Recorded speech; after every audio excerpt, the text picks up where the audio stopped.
What's up, guys? Jason Payne, your host of the Sexy Business Status Podcast. I'm here with my boy Colten Gonzalez of Firehouse Pest Control. He's in our coaching program.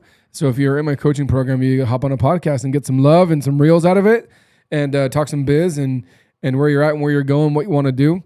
So this audience, as you know, is people just like you, small business owners, probably less than 10 employees or so, doing less than $1 million or less than $3 million. And been in business for anywhere from 6 months to 4 or 5 years, around there. How long have you had Firehouse? We started in 2017, so going on 6 years this year. Nice. Me and my brother own it. He's a local firefighter here, so hence the fancy name that we get. Yeah. And your brother's name is Eric Salgado. Eric Salgado. Mm-hmm. Cool. He's a firefighter too. Yep. I didn't know that backstory. Yep. That's so funny. Yep. For Gilbert PD or for who? Scottsdale. Scottsdale. Yep. No way. Yep. That's fantastic. Yep. Cool. Okay, so 6 years ago, you guys started it, and you're based out of Gilbert, Arizona. Yep. Right. Okay. Yep. Cool. And you are, how many kids do you have?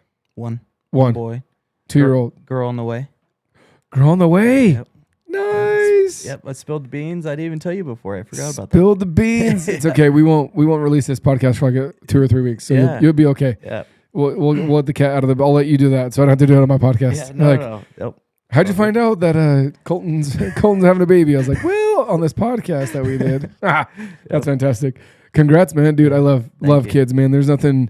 I love money. I love business, but freaking seeing your kids, ride their first dirt bike or, come running up to you at the end of a day where you're just pissed and shit's hitting the fan or things are crazy or tough and they just want to come up and give you a hug. There ain't nothing better.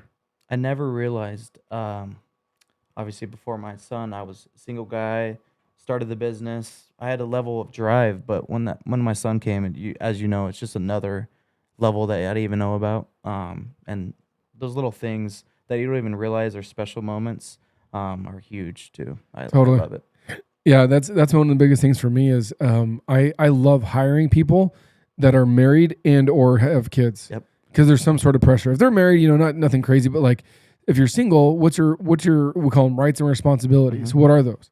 It's just making sure that you stay alive. High five. I'm scared to lose my Xbox. Yeah, it's like and most of the time, stereotypically, you're in a 1-bedroom apartment, condo or whatever. That's $400 or $800 a month, not a $2,000, $3,000, $4,000 mortgage. Right. Plus babies, plus, and then everything that comes with kids and whatnot. That, in my opinion, that's good pressure. It makes you don't get to not show up for your wife and your kids. That's what I love about it is those guys have, whether they want to or not, they have someone indirectly pushing them to show up every day. I love that about people that have kids because it's like I said, it's a motivating factor for them, and I love it. And it's what it is for me. It's like, dude, I got a house, I got cars, I got all the toys and bullshit that comes with kids. Apart from my freaking daughter, Remy, just broke her wrist probably 4 weeks ago. She just got her cast off like last week. I'm like, freaking kids, man. She also was the first one to get break an arm and to get stitches in our family, and so it's crazy stuff.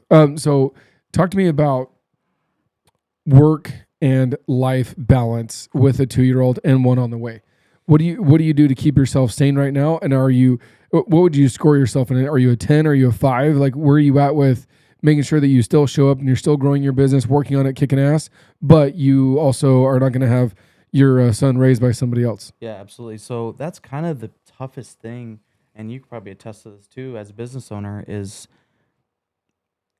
not waking up at 6 a.m. and getting on that phone and answering 30 emails right away, or answering every single phone call that comes in from the night before, or just having the laptop open on the kitchen table and everyone at home knowing that I'm not working, but I am working. If that laptop's open, everyone knows I'm working. Sure. So those little things, I've really, really tried to change, and I'm huge on personal development. So every week I try to do my what are my wins for the week? Sure. And my huge win every week is having work-life separation, work-life balance, Okay. And leaving all my work stuff at home. So even my laptop, my work phone, my iPad, anything that's work-related, keep at home, and I'm not bringing anything back with me to my house. And also, right before I get in the house, I debrief from the day. Just throw on like a song I like or something like that, and then walk in the door with a smile on my face, and not bring in work from to home, the home life, and bring everyone's mood down if I had a bad day or a great day. I just keep that real separate. I really be intentional about that. Yeah. I don't know if that answered your question. Yeah, no, that's good. That's good. So it's huge, and everybody's different, right? I have some people that answer their phone if they're in the middle of dinner. They'll answer a work phone call. There's some people that, like I said, put their phone on Do Not Disturb, and no matter what's going on, you cannot contact them from. With me, it's normally like 5 to 8 o'clock. So I hit a second gear. By the way, if you want to blow up your business, you got to find a second gear, whether it's in the morning or at night. Grant Cardone talks about that. He said you have 8 hours. Some people are like, I live off of 4 hours of sleep. I'm like, no, you're not. I was like, you can for a time, and maybe when you're younger, you can, but that's not sustainable. So like, build your business on sustainability, not on a sprint. Bank it on a marathon. And he talks about how you have 8 hours of sleep, 8 hours for your current business, and then 8 hours to either take your current business to the next level or to start your own, your own business, working 8 hours at University of Phoenix Stadium or whatever, or not stadium, but University of Phoenix, whatever your corporate job is, your 9 to 5 is. So you work 8 hours there, and then so basically into thirds, right? And he said that other third is where you will literally determine your destiny and where you want to go and how you want to do it, because you still got to work your 8 hours, still got to pay the bills until you leave and jump ship. And you got to sleep 8 hours a day. And so it's important that people know that. But well, like you said, mine's about 5, more or less 5 o'clock. Sometimes 4, sometimes it's 6. But on average, mine's about 5 o'clock. And I made a rule with my wife. I don't do it all the time. Actually slipped up yesterday. But for the most part, 5 o'clock comes, I put my phone on Do Not Disturb, and I put it somewhere where I can't look at it, including my watch. Because if not, my watch goes bing, bing, bing, bing, bing, and I'll look at it. Long. Yeah, so I'll go put it on the charger, let it charge. But with all the freaking calls and shit that I get every day, I got to freaking, it's almost dead anyways. So normally I'll put my phone on the charger or put it somewhere else, and my watch too. Because what happens is intentionality is so important when you're building a business and when you want to be a dad and a husband.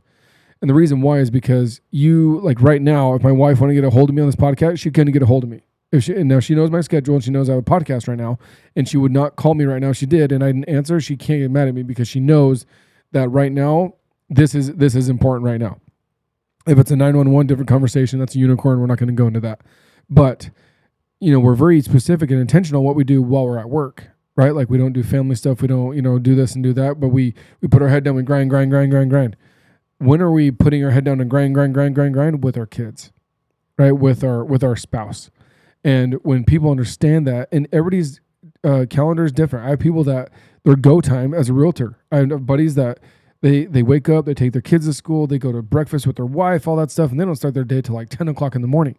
But they're also going till like 10 o'clock or midnight. And so the whole like dinner and nighttime routine isn't a thing because they're showing houses, writing up docs, doing all that kind of stuff. So depending on your industry and what you're doing, what happens is you have to make it a priority. And in my opinion, you have to put it on your calendar, right? Spend time with wife, spend time with kids, go do X or Y or Z. Because if not, it's going to get filled with bullshit. It's going to get filled with a Suns game. It's going to get filled with, and there's nothing wrong with that, right? Go Suns. But it could get filled with, maybe you skip gym time, right? You don't go to the gym. Why? Because it wasn't on your calendar to do it, and something else came up, and so you don't do that. Well, you don't do that for 2 or 3 days, and then 2 or 3 weeks, and then 2 or 3 months, and then 2 or 3 years, and you're like, dude, I'm fat and lethargic, and I'm out of shape, and I have any energy. Why? Well, you haven't worked out in 2 or 3 years, but it started with 2 or 3 days. And so being very intentional of when you're going to work out, how you're going to work out, when you're going to see your kids, when you're going to hang out with your wife, make sure date night's important, all those type of things. I personally, for me, right, this is my opinion, is put it on your calendar. And my wife and I normally pick either Friday night or Saturday night, and I'll set that up and go and do date night. And then so with my kids, I try and spend quality time with my kids either early in the morning before I go to work or when I get home. And I just make it a priority. I'm like, hey, my wife, like the biggest story that changed my life, probably 2 years ago, maybe or 3 years ago, is she said, growing your business, you got to put your head down. Like it's not an 8 hour thing. It's just not. Like it can be, but it's gonna take you forever to grow it. And it's all about momentum and speed. Money loves speed and momentum, and you're not gonna get that by just putting in your cute little 8 hours. Right. And so it's like, okay, well, what do you do? And my wife said, dude, I need you for 3 hours. She's like, don't come in the morning. I'll take care of the kids in the morning, do my thing in the morning. She's like, I want you from 5 to 8 p.m. And I actually got made fun of for it, which is fine, and to each their own. But my thing is like she's like, I want you from 5 to 8 p.m. So dinner time, bedtime, baths, all that kind of stuff. She's like, I need Jason, the dad, there from 5 to 8. I just need you there. I need that help, that support. And by that time, she's already ready to strangle kids because they're psycho, and she's been, playing with them, finagling with them for 8 or 10 hours. So everybody has whatever that is, whatever it looks like for you. I'm not telling you what to do or how to do it, but I'm telling you that you need to be intentional with whatever you're going to do, and then stick to it, and then be consistent. So if you promise your wife or your kids you're going to go do something, do it. Everybody knows my dirt bike story where my son would say, hey, can we go on a dirt bike ride tonight? I'm like, oh, maybe. And I'd say maybe, and then we wouldn't do it. And then, oh, can we go on a dirt bike ride tonight? And I'd say, oh, maybe. Or I would say yes, but then I would punish him. He'd do something stupid, and so I'd punish him with, no, you can't go on that. It's like, that wasn't if you make a bad choice, we're not going to go on the dirt bike ride. It's, no, we are going to go on the dirt bike ride no matter what, and then the consequence will be for something else. But you've already made that commitment. You need to stick to it. Or I would fall asleep, or he would fall asleep. And so over time, I'm losing credibility with my kids.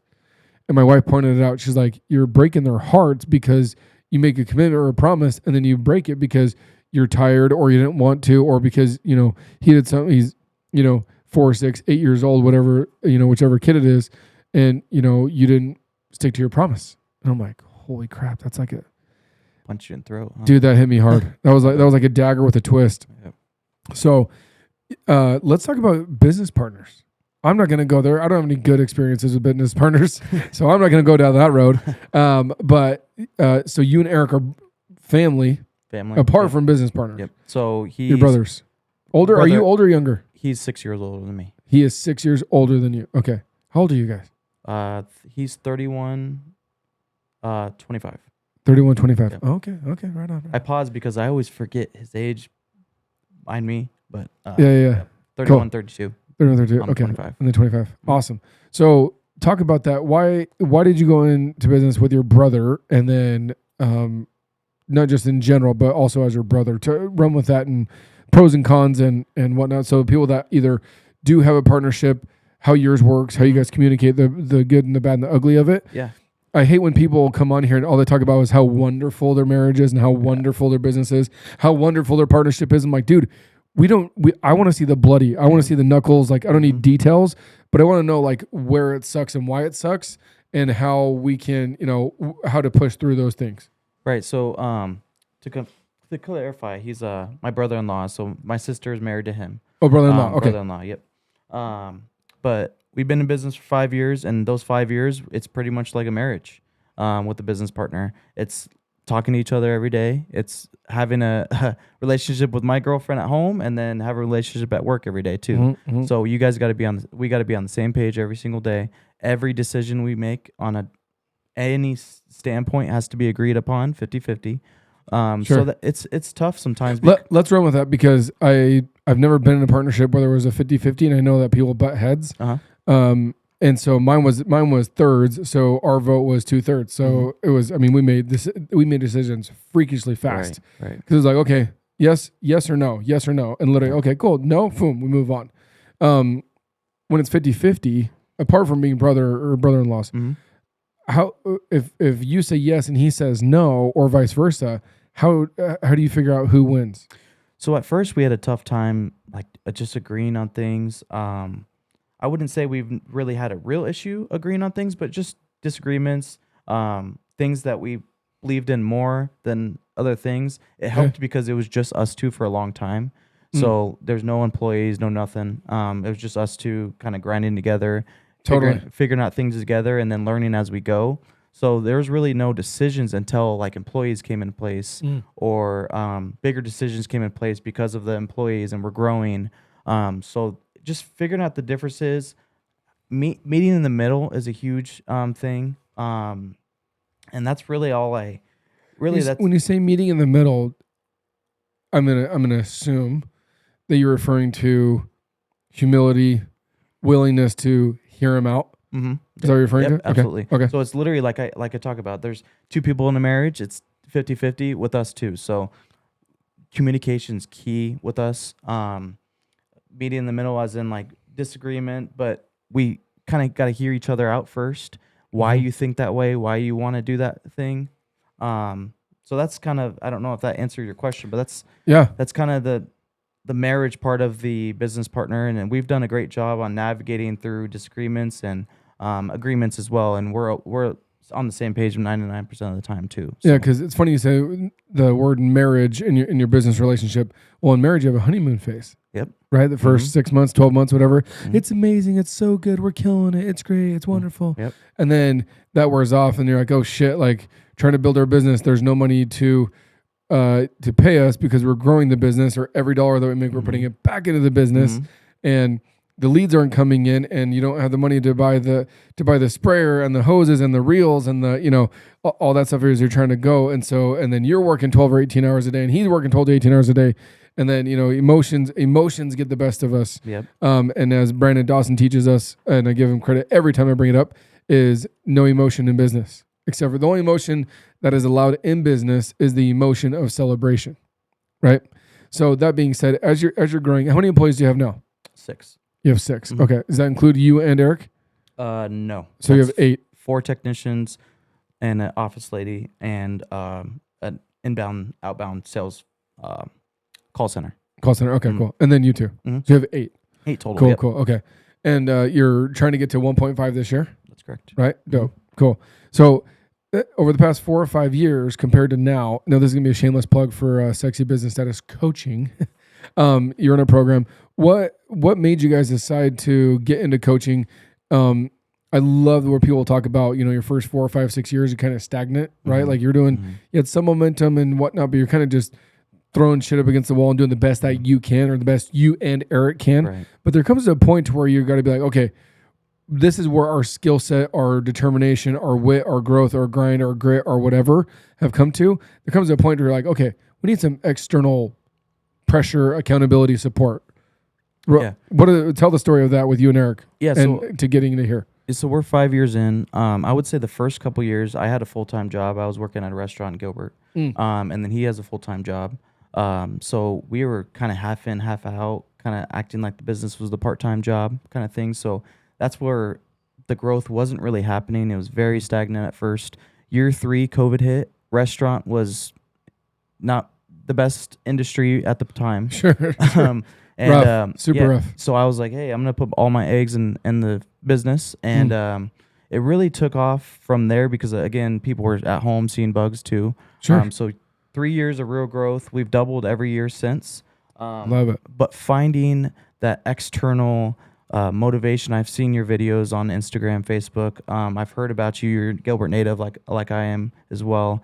And I've heard about State 48 going skyrocketing through the years, and I wanted to be a part of something that kept us accountable, and also just find out different ways how we get leads, how we could build a strong culture, everything you need in business. Just learn from others that have done it and have done certain numbers that we want to get to as well. Love it. So that's that's I guess what it comes down to is, what are you doing to take your business, your family, and your income to the next level? Right? We talked about it off camera about how sometimes you get some momentum and you get into a funk. Even if you're not on track to hit your goals, you just, whether you get burnout or whether you implement something or you replace yourself, something that you did for years and years and years, like whether it's a technician, most small business owners, especially in the service trades, came from swinging the hammer, spraying this, doing that, right? They came from the tech side, from the labor side. And then they found a passion for it. They're like, wait, I'm good at this. I like it. And I feel like I can make some money doing it. Right. And so what happens is literally the epitome of the E-Myth, right? It's like she wants to build the pies, loves doing the pies. And then she's like, wait, I'm doing everything else except for doing the pies. And all I want to do is do the pies. But now I have to run a business about selling pies, but I don't want to do that. I just want to, do the pies. And so that's where it comes into, you have to find that next gear of like, okay, cool. When you know what your why is, and you know exactly where you want to go, how you want to get there, and then you have to literally commit to execute that plan.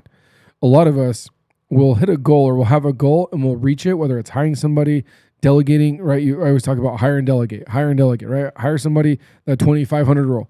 You hire somebody and you delegate it. Cool. Well, what you're doing is you're taking stuff off of your plate. What are you doing to put stuff back on your plate? Because as a business owner, as an entrepreneur, especially as a male, Grant Cardone talks about this. White on the calendar is of the devil. Right. It just is. So when you have that blank space, you're gonna do something stupid. 98% of the time, you're not gonna do something good.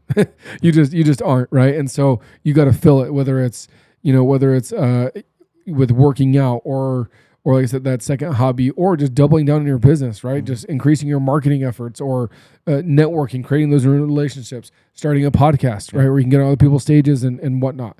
Because with this, we're going to chop it up and have reels. I'm going to have 4 or 5 up to 10 reels with you. Now I can tag you. Now guess what? Now you have 5,000, 15,000 on Instagram, 5,000 on Facebook. There's 20,000 eyeballs that don't see you. That now get to see you because you're now on my podcast. Right, absolutely. And so there's other ways of doing that. But basically your goals are always changing. So once you hit one, you don't just stop. Right. And that's a problem. I forget what his name is, but he's on Instagram, and it was one of his reels where he's like, the only thing that sucks with goals is that once you hit that goal, your pressure goes away unless you already have reset that goal before you even hit it. Mm-hmm. And what happens is once you hit that goal, or as you're getting ready to hit that goal, if you don't reset it again to give you that good pressure to go and push harder, your balloon's going to deflate. The second you hit it, pressure is going to go away because the success is there, the fulfillment is there. Most of the time, the money is there, right? And so you have you're checking all these boxes. And so, but you as humans, I feel that we're not meant here just to check boxes and be fulfilled and stop. We have those boxes always empty, or we want to go to that next box or that bigger box. It doesn't mean that we're not grateful. It doesn't mean that we don't want to, continue to, but just like you said, with personal development, it's like, so you do what? You go like, oh, I want to get 22-inch biceps. Okay, I got the 22s, and now what? You stop working out? Yeah. It's like, no, you don't want to give that up. You know how fucking hard that was to get those 22-inch biceps? Like, you don't want to give that up. You want to, so the sustainability to maintain that level of success, and then even you got 22s. Well, why don't you have 24s? Why don't you have 27s? Why don't you have 30s? Whatever. It's just an analogy. But the principle is still the same as what are you doing, to take your business to the next level? And a lot of times we want to point the finger at other people, right? We want to point the finger at our business partner, or at our spouse, or at our kids, or at the economy, at the government, at whatever, instead of just like literally throwing it back at us. It's like, you haven't leveled up. You haven't manned up. That's why I think personal development is so huge, because if you can check yourself, your box off that you're doing the best that you can, everybody else looks like they're doing their stuff. It just does. Yeah. Your schedule's not full. Why isn't it full? Yeah. Why isn't it full? What are you doing? Yeah. Right. Just like we were talking about before. It's like, okay, cool. What are you doing to generate new leads? Right. Do you have so many leads you can't see straight? You have some leads, but do you have enough for like, oh my gosh, like I need, and if you do, then guess what? Then as an owner, you need to be hiring. You need to be hiring a salesperson or a technician to fulfill you. If you're kicking ass and taking names and doing what you're supposed to with marketing and sales, then the fulfillment, you need to get more trucks. You need to get more crews. You need to get more techs. And then you need to get 1 or 2 more, admin people to go and fulfill that on the back end. So that being said, Colten, tell me the reason why you truly left. You said it was COVID, right? Was that kind of the pivoting, like aha moment? Like, okay, I kind of have to go in all like now because the restaurant business died. Yeah. And I obviously had my own business, so I wanted to be a business owner, and I wanted to build something on my own too. So that because you worked at a restaurant, you didn't own the restaurant. No. No. So you're just Yep. Okay. I worked at a restaurant, and I I started the business as well, and I was like, why am I not trying to build this business that's mine instead of working for someone else? And if I put all my eggs in one basket, if it fails, it fails, but at least I know I tried. So right. That's what really drove me, and also that's when my son was born too. So we talked about this off air as well. That's really my why every day is my son, my girlfriend that's at home as well, another one on the way that we talked about, just another level of motivation, and I have to feed another human now. It's not just me anymore. Yep. It goes back to the employees when they're married or they have kids. You're feeding those too. So that's that level, another level of drive that I had to move away from the restaurant and just start the business and continue it. It's interesting that you say that. What comes to my mind right now is the word selfless. So when you're a business owner and you go into business, if you're going in there because you want to make more money and you want the Lamborghini, you want the house and you want all that, you are going to die and you're not going to thrive. You're just not, at least not long term. And the reason why is because you don't go into business to be selfish. You go into business to be selfless. Now, do you get time back? Yes. Maybe call that part your selfish part. But like I was just looking at it right now before you walked in. I have $89,000 going out this Friday for payroll. Not to roofing suppliers, not to taxes, not to gas bills or whatever. Literally just to employees. And there's between 75 and 80 employees. They're going to get checks on Friday from that, $89,000. And that being said, I'm like, how selfless is that I can provide that for them? When you go into business, just like having kids, when you have kids, that is the exact opposite of being selfish, by the way, right? Your selfishness goes out the window, because at that point, it's no longer about you. And when you're married, it's no longer about you or you and your girlfriend, right? And doing that thing. When you bring someone into the world, the next level of that is like you have to be selfless and put your girlfriend and your babies and their needs in front of yours. That doesn't mean neglect yours. It just means you have additional responsibilities, right? And I want segueing into that before we wrap up here, I want you guys to understand that you cannot just focus so much on your kid or your babies or your girlfriend or your spouse. You can't just focus on them and neglect yourself. You can't. And I did that. I did that for a while. And I realized I was in the worst shape possible. I was embarrassed to take my shirt off. I was almost one of those dudes where like I would keep my shirt on and then jump in the water with my shirt on because I was embarrassed. Yeah. And dude, like I was a Hollister model. I was on a Hollister bag in high school. Like I had a 6-pack, like chiseled abs, tan, like true story, right? And like I was that guy in high school. So I know what my body's capable of, but like I let myself go, right? I did the best. And it could be also, the other category could be business. So you work so hard on your business and your spouse and your kids, but do not ever forget the category of yourself.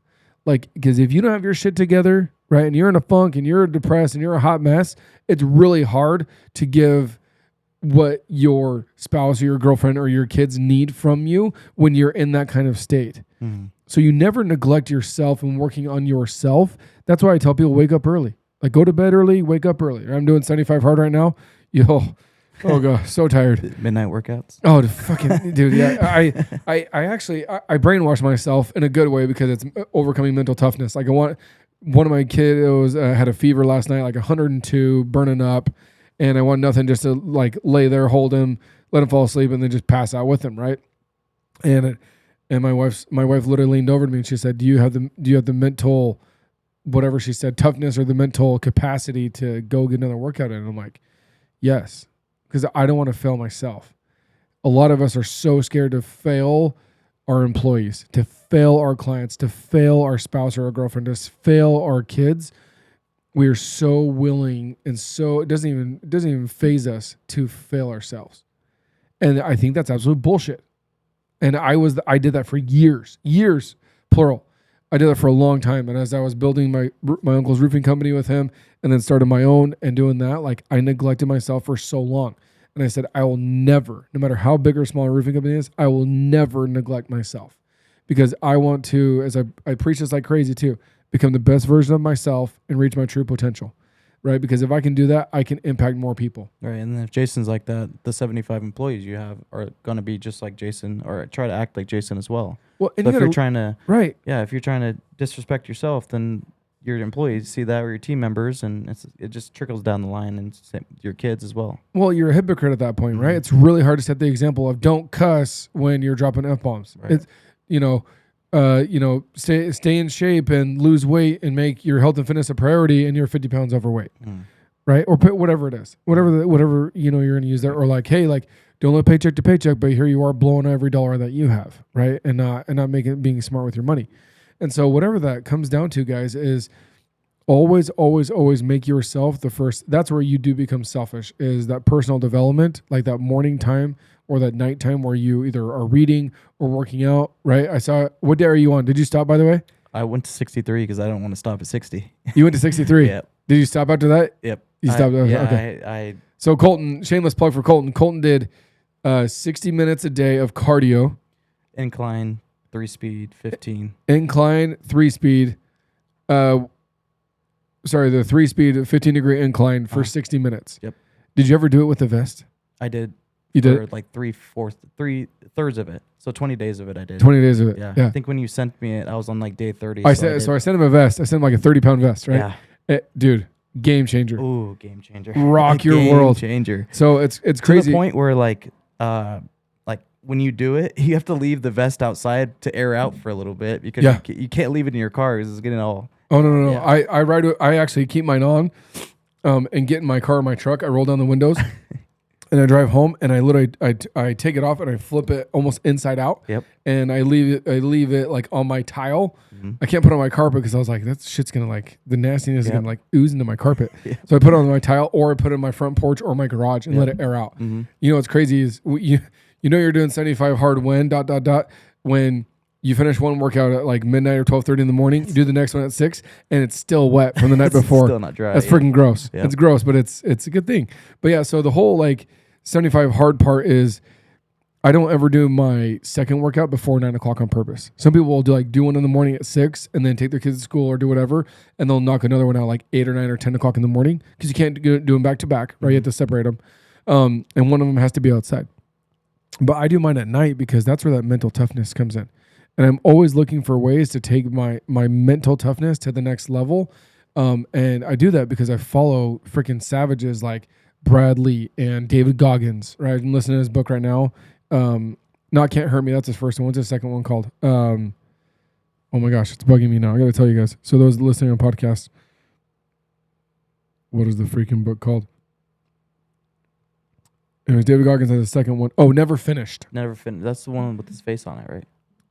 That's the one with him running. Oh, him running. Yeah, him doing his thing. So David Goggins, like mental toughness shark, right? Dude's a gangster. And so listening to these people, the reason why I do that is because I want to level up and I want to go to that next level. And I find people that have already achieved that next level. There's always someone doing something better than you, always. And if you don't think there is, then you have a massive ego. You're probably not listening to this podcast, and you're probably not successful because that's the biggest thing is your pride and your ego is the fastest thing for you to stunt your growth. It just is. So, Colten, as we wrap up here, man, co-owner of Firehouse Pest Control with him and his brother Eric. I always forget you guys are I think you guys are like buddies. You're brother-in-laws. That's right. Yep. So you and Eric, one, how can people get a hold of you? So I coach several different pest control companies, but they're on here. I always give them a shameless plug. So Firehouse Pest Control, what's the easiest, fastest way for them to either get a hold of you or look you up? Always easiest is check out our website. We have a great website, firehousepest.com. So that's awesome. firehousepestsingular.com. Instagram, Firehouse Pest. We're huge on there.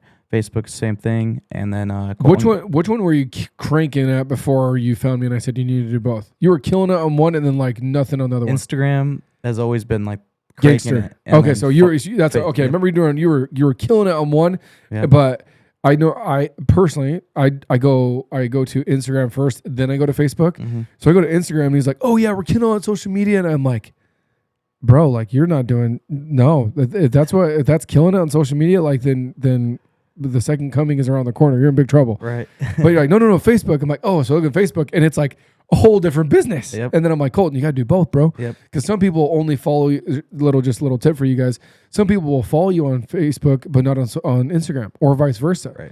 So like, and even TikTok, if you want to go to that next level, mm-hmm. right? But especially with Facebook and Instagram, where they're at right now, YouTube's another one that people will go on and look for, tips and tricks for pest control, this and that, and then all of a sudden, the algorithm will push you that way if you're on there. If you're not on there, they won't be able to push anything that way. So you said Facebook and Instagram, and then firehousepest.com. Yep. Right? That's correct. Locally owned and operated. You and your brother, they got 4 techs. They're kicking butt, taking names, and they're trying to dominate here in the Southeast Valley. So, and you guys do termites. Pest and termite, yep. Pest and termite, because there's a lot of pest control companies that aren't, it's certification, right? Right. So we work with a lot of companies that don't do termites. So, and then vice versa, we don't do rodents, bird work.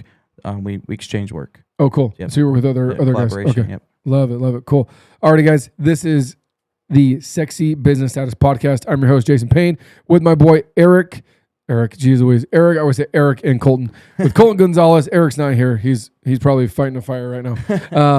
But here with Colten, and appreciate you guys. Thanks for listening. And don't forget, be great and take your business, your family, and your income to the next level. We'll see you in the next one.